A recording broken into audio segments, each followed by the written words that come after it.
The first years of this decade highlighted that our world is becoming more uncertain and unpredictable. The COVID-19 pandemic, the humanitarian crisis in Afghanistan, Venezuela, and Yemen, the war in Ukraine, and the drought in the East and Horn of Africa, as well as multiple emerging mobility challenges all over the world, they all point to a devastating trend. Humanitarian crises, including forced displacement, are growing in scale, in complexity, and severity, made more acute by rising food prices and commodity prices. Millions this year risk becoming food insecure with little end in sight. At this moment, it is critical that we review and update the delivery of humanitarian aid to meet the needs of those most vulnerable more effectively.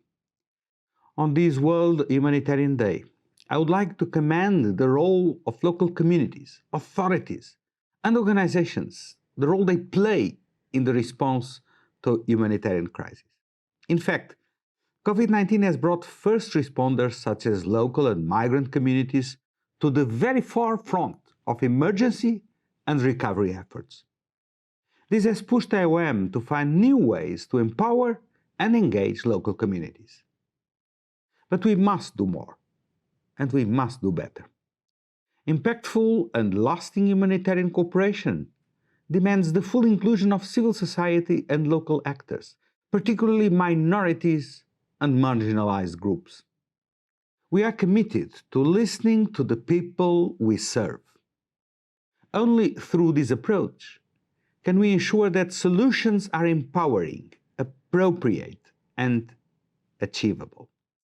Everyone can and must be an actor of change, and especially now.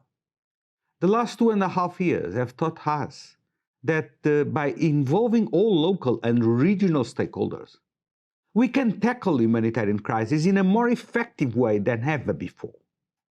World Humanitarian Day reminds us of the need to celebrate all the local actors and migrant communities. It takes a village to fight for global peace and human rights.